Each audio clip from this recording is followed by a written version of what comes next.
Well, hello, and sorry for the long delay. I had some technical glitches here that I was trying to work out. Thanks for tuning in. It's been a weird day. A lot of lot of technical stuff has been going sideways, to say the least, today. Uh, all of it's software related, none of it hardware related, which is oddly enough a relatively new thing for me. Usually the software works and the hardware fails, but in the last little bit, it's been the opposite. So, apologies. Unpredictability of technology sometimes can really twist one's melon. And it's kind of done that for me today. So, one second. Had to clear my throat. So, today, yeah, signed a contract with a new employer. It's a commission only sales position. And not 60 minutes after I signed the contract, I got a call for another offer. Same sort of position, but there'd be salary and commission. I'm like, oh, um, I just I just signed a contract. He's like, well, how binding is it? Well, there's always fluctuations and changes that one can take. Uh, Honestly, I said, I have a meeting on Wednesday. After the meeting, I will give you a call and we can have a conversation and see, maybe something, I don't know. It's funny how when it rains, it pours, right? You go 2 months with, well, admittedly, no work, but I also wasn't looking for work for 2 months because I knew I had time and I wanted to catch up on some rest and relaxation and have a little bit of that free spirit, if you will, knowing full well that eventually that I would have to re-enter the workplace. And one of the things about it that strikes me so um, odd, crazy, wild, sideways. I don't even know what verbiage to attach to this. But one of the things that I thought was odd was how that I was just so comfortable and relaxed with the position I was in, knowing full well, of course, that this won't last forever. I mean, it's not like I'm old enough to draw a pension yet, and because I'm Canadian, we have the CPP, which is the Canada Pension Plan, which every Canadian is entitled to if you pay taxes. Along with that, we have the GIS, which is the Guaranteed Income Supplement, and the OAS, which is the Old Age Security uh, Plan. So I may be destitute, but I won't be homeless once retirement kicks in. If that makes any sort of sense, I don't know. I'm just um, I feel like I'm whining about things that are not whineable about, if that makes any sense. There are people who have it so much worse off than I do. I mean, my goodness, I'm sitting here in a studio surrounded by lights and audio equipment that I've been fortunate enough to pay for. None of which, of course, is cheap and it all costs money, but I was in a position to purchase all of this stuff. So, you know, how how hard is the road ahead? I also have friends and family that I know would not let me ever become completely destitute. So there's that.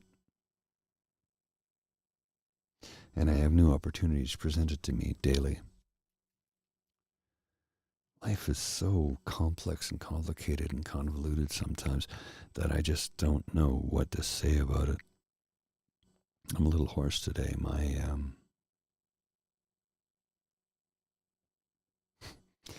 throat's a little rough. I don't know if it's allergies or if perhaps it's just exhaustion from the time of the season and all of the many things that have been thrown towards me lately. I don't know. I don't know how to call it. I don't know how to pass judgment upon it. I do have some contracts that I'm working on. And like I said, I signed a new contract today to work as a sales rep. And perhaps I have another offer on the table.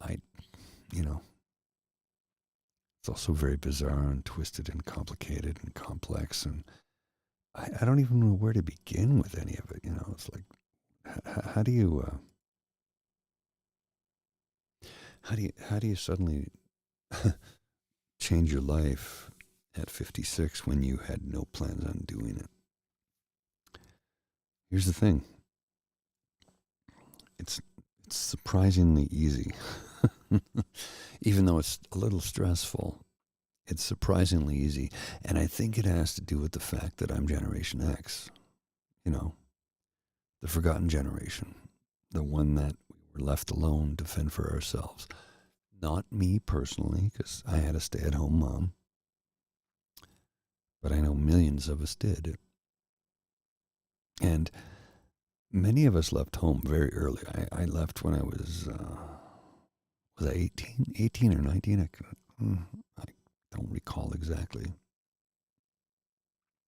What I do remember, though, is how I thought, you know, I'm going to take the world on and I'm going to be successful and all these things are going to roll my way because we were led to believe that would happen. And that is not a knock against my parents by any stretch of the imagination. That's a knock against society. Because my parents always told me, you can be anything you want to be, but it's going to be a difficult road to get there. Nothing will ever be handed to you, and you're going to have to work for all of it. I don't think truer words have ever been spoken. Now, what did I want to be when I was 19? I wanted to be the next Eddie Van Halen, but I came to the realization that I don't have the hands for it.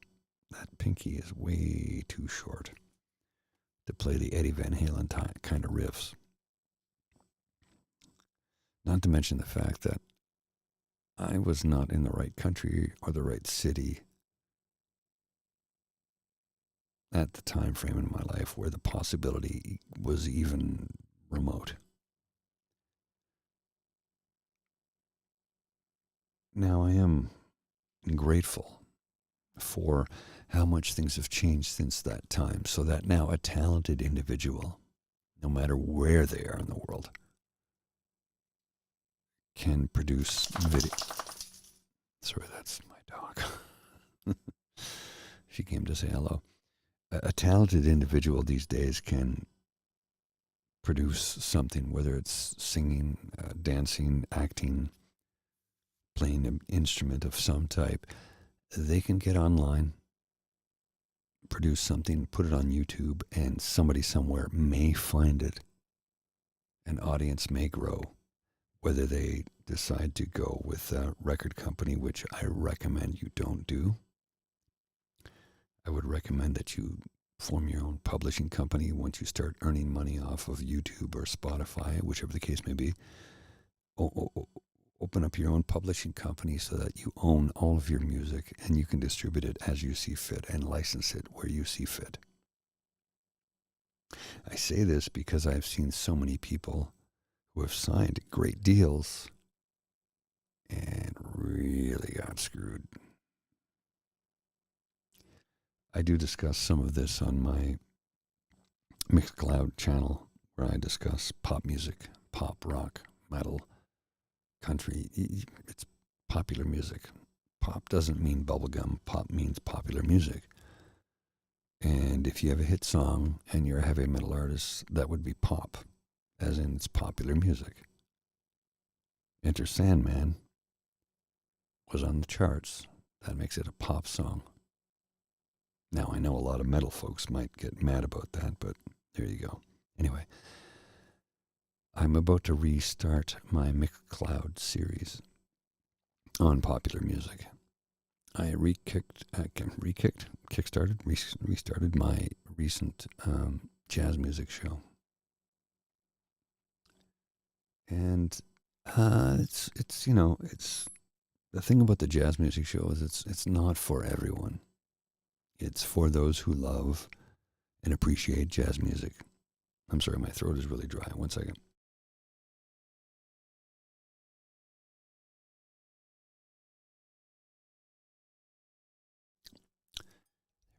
There we go. That's a little better. Yeah, so the jazz music show is for those who love jazz. It's not for everybody. I don't expect anyone who is not a jazz lover to ever tune in. It is spoken in a similar tone, and it's educational. So if you wanted to learn about jazz, check it out. It's worth your while. It's called Songs and Stories, Supplemental Jazz Edition. You can find it on Apple, Spotify, Amazon, wherever you get your fine podcasts.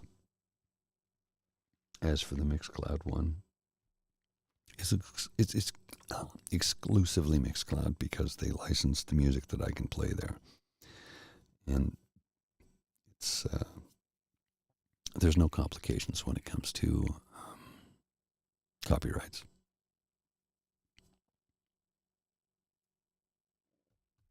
And I guess that's kind of where my head is right now. Um, with all the spare time that I have, being unemployed, even though I've taken a position, I find that I want to discuss music and the projects and the things that bring me passion, along with, of course, my mental health and talking about how we can improve our mental health together.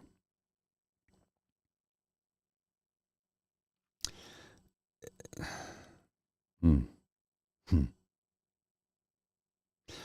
Something occurred to me the other day, and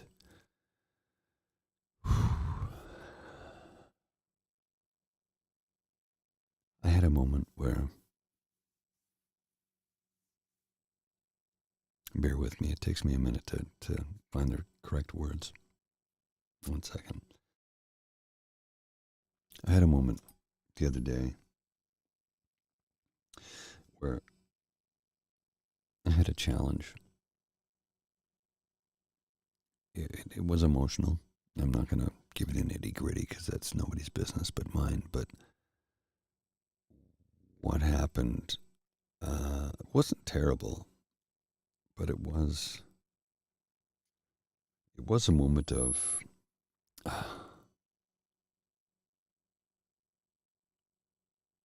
how do I move forward from this? I mean, I certainly found the method in a way, but in that moment, it was difficult. I wanted to I wanted to just run away.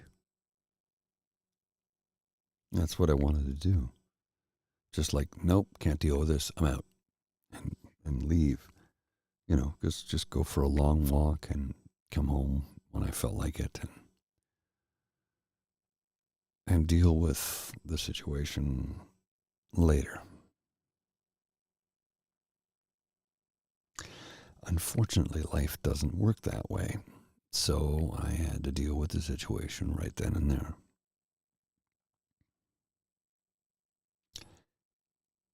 I honestly don't know if I dealt with it correctly. I am questioning whether or not I was able to be sensitive and caring and attentive, and at the same time expressing how I felt in the moment.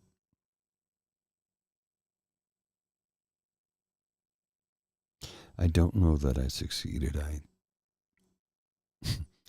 mean, my first gut reaction is, oh, I've totally failed. And I don't think there's anybody out there who probably feels much different than that. I think there's so many of us who feel that when we are in a moment of emotional turmoil. I don't know what the word is here.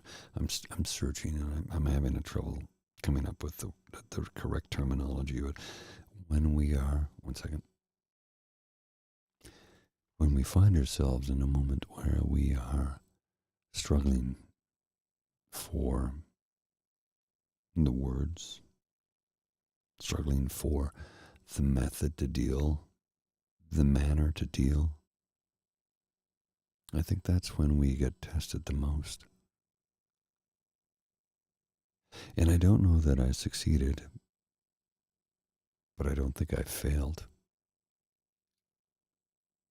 Hey, I'm still here after all. And this person who I had this conflict with, we're still good friends. So I think in the end it was okay. It was complex, convoluted. He and I have been friends for a number of years. So sometimes I fail in expressing myself, and sometimes I succeed. Either way, he and I are still good buddies, and that's important. And I have no reason to believe that things won't be positive in the future. I have every reason to believe that, we can revisit that moment and have the conversation about, hey, so this, that, and nine other things. And I will be apologetic, and I know he will be too. And it will go along the lines of, so this, he'd be like, yeah. I'll be like, and you with that? Yeah, of course. Okay, so we can just put this to bed and move on. I have every reason to believe that'll be the case. Doesn't mean I'm unaffected by it. I mean, my goodness, I'm a human being. I have emotions. I have feelings, and I really hope that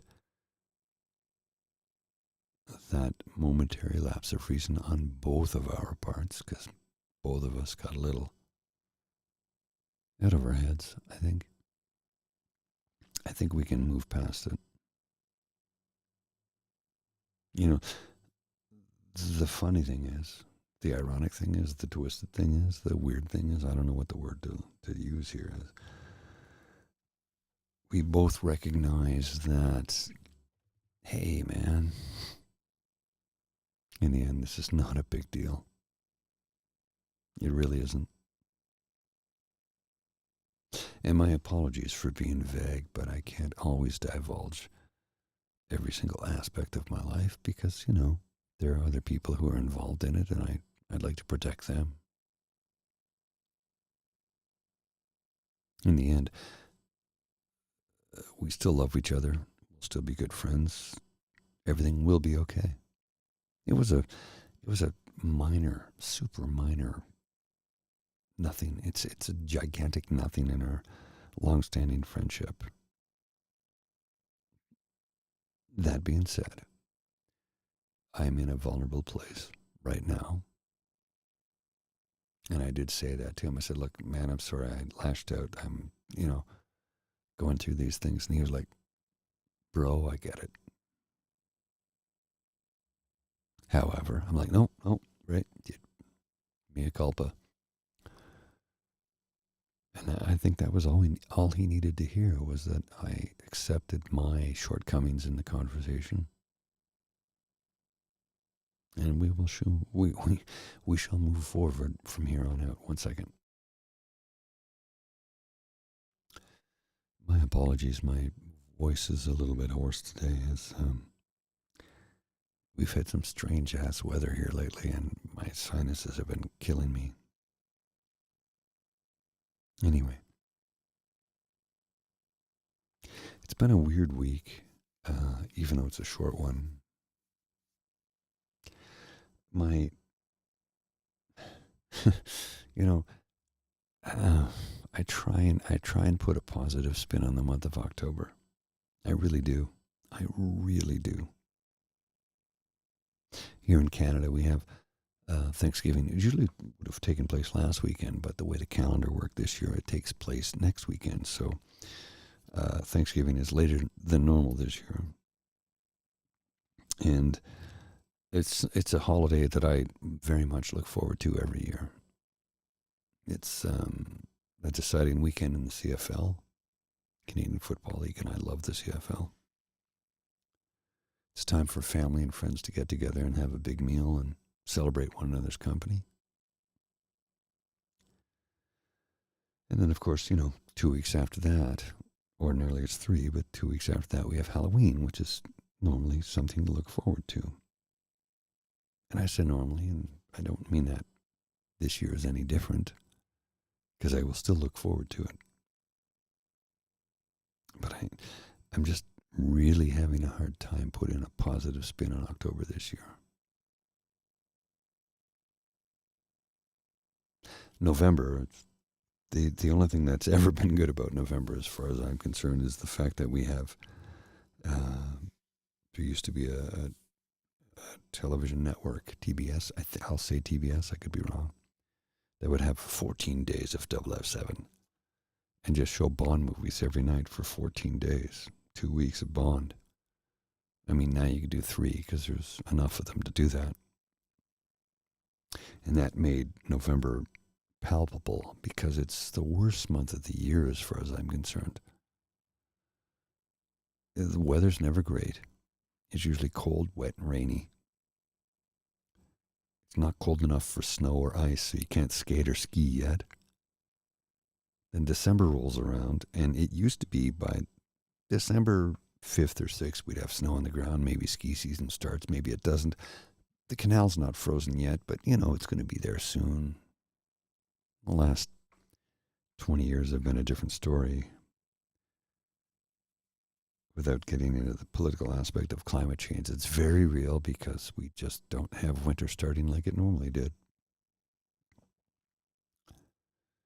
Time was you could skate down the canal before Christmas. Now we're happy if it opens.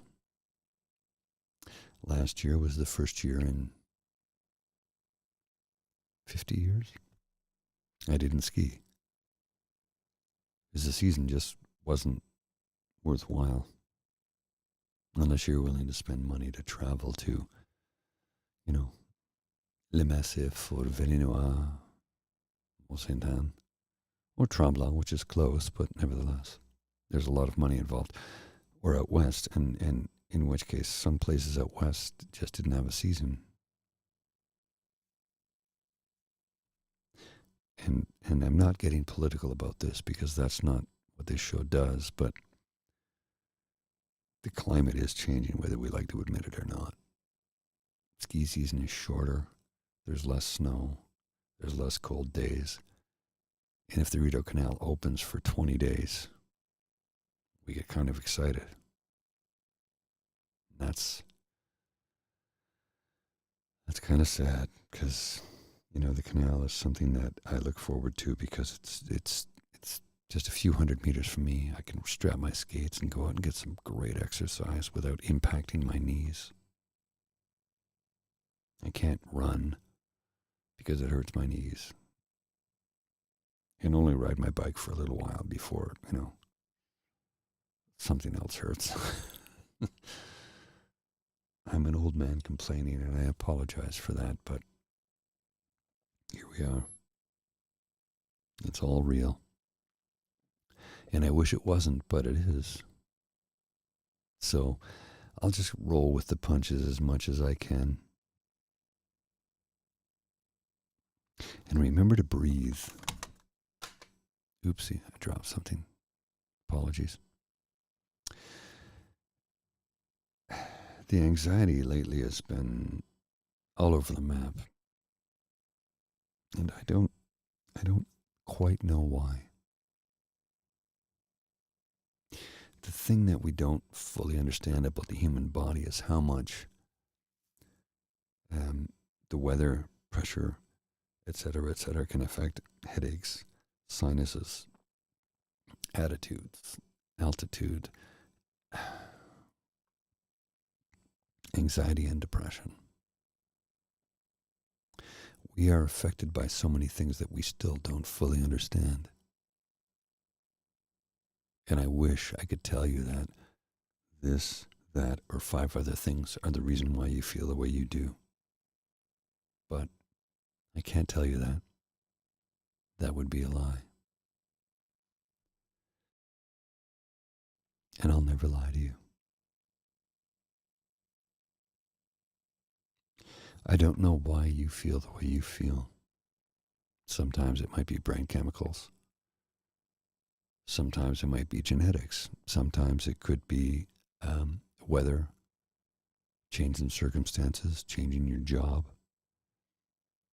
The way the brain works and affects the body is something we may never truly fully understand.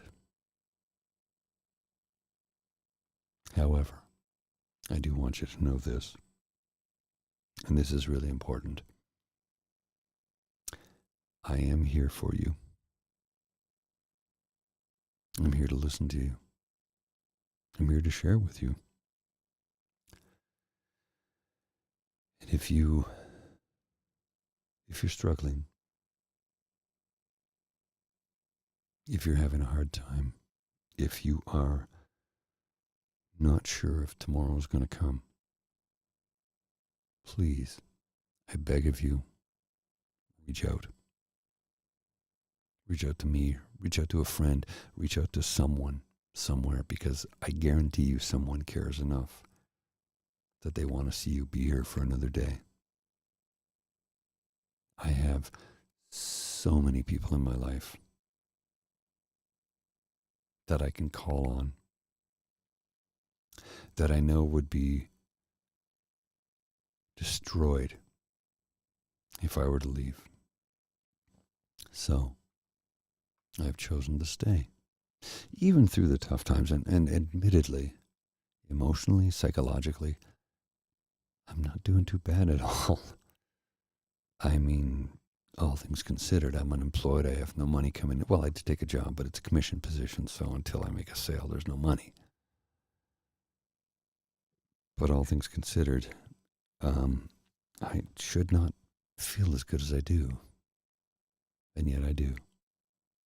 I have this beautiful dog that's on my couch right behind me. You heard her earlier.